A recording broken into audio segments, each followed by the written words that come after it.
Welcome to UNN Urban Network News, national news and information for and about people of color, with Alexander Caden.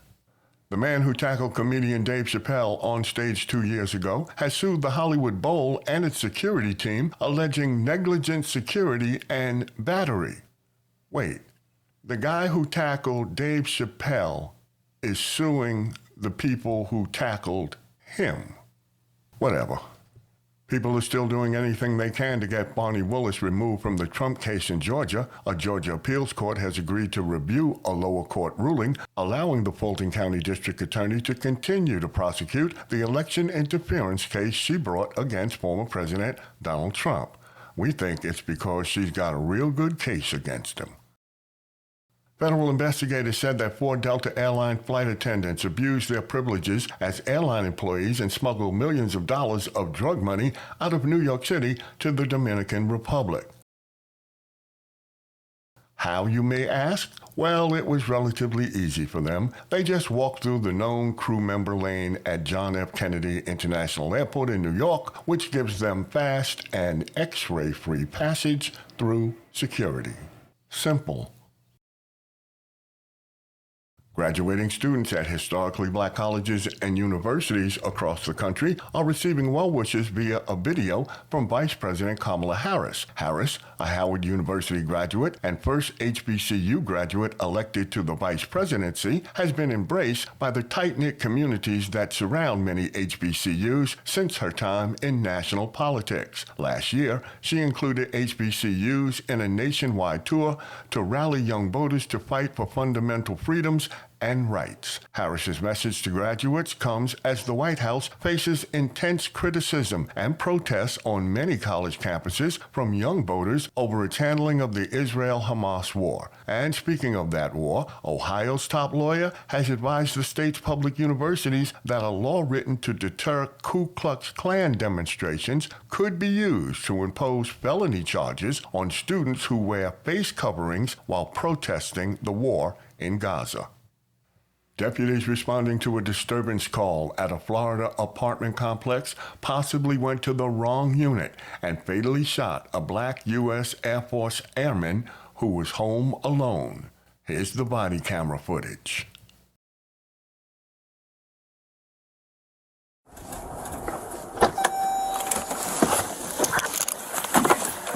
What's going on?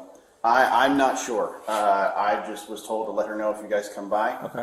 So I'm going to give her a quick call and let you guys know. Let her know that So there was a fight going on or something? I was not present for that. Are they fighting or something? She's saying that it happens frequently. Okay. But this time it sounded like it was getting out of hand. Okay, which store? I don't know. So I'm not sure. 2 weeks ago, I was walking by their apartment, basically, on this side, and I was hearing someone yell, like, "Shut the f*** up," like, "you stupid B word," and all this other stuff, and I heard a slap, like, right after it, but I wasn't sure where it came from, and I couldn't call, like, I didn't want to call the police, and, like, you know. Which room is it? 1401. 1401, okay. 1401. But the girl sounded scared, the one that called. She was like, it sounds like it's getting really out of hand. So it's hit number 4, huh? Yeah. Okay. You do me a favor, we stand out there and direct the other deputy that's coming to this area? It's not, you're going to go to the 4th floor and it's going to be on this side. Gotcha.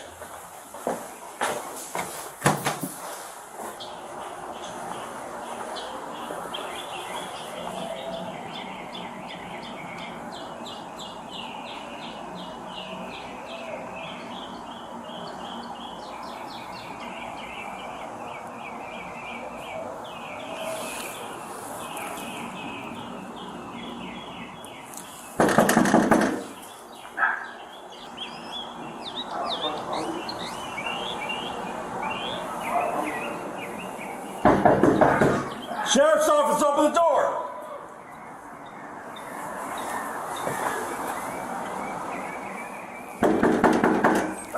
Sheriff's office, open the door! Step out.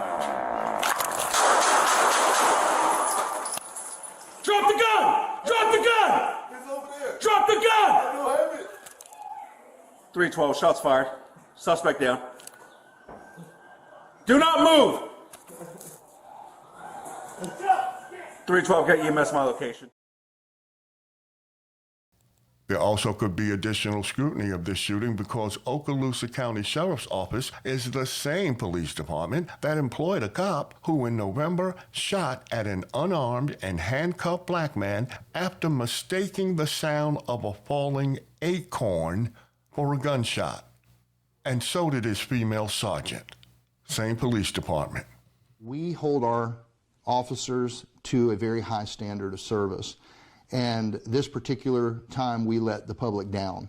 Okaloosa County Sheriff Eric Aiden in this video posted to social media speaking on the incident of November 12, 2023. While on a call with a suspect in the back seat, then Okaloosa County Deputy Jesse Hernandez reportedly claimed it was this noise that he thought was the detained suspect shooting at him. Shots fired! Shots fired! Hernandez and Okaloosa County Sheriff's Sergeant Beth Roberts, who was on the scene, both shot into the patrol car.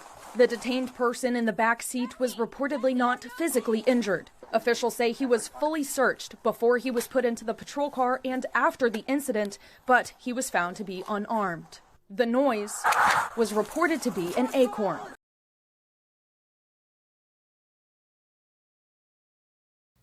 Last week, a 12-year-old black patient from the suburbs of Washington, D.C. became the first person in the world to receive a groundbreaking gene therapy treatment that may cure sickle cell disease. The groundbreaking procedure could help millions of black people living with the disease, but it'll be some time before the gene processor is readily accessible to the public. Our hats are off to young, strong 12-year-old Kendrick Chroma, who is sacrificing his body to help others like him. A man who was caught on a live stream video attempting to shoot a pastor in the middle of a Sunday church service confessed to authorities that spirits told him to commit the crime. Bernard Jr. Polite was charged with attempted criminal homicide, aggravated assault, and recklessly endangering another person after trying to shoot Reverend Glenn Germany, who leads the Jesus Dwelling Place Church in North Braddock, Pennsylvania. A Michigan news outlet investigation revealed how a former deputy slipped through the cracks of a background check and went on to be hired by a police department after he was fired from a sheriff's office for going on a racist rant as he was on the way to buy some drugs using his squad car. Boy, that's a damn shame.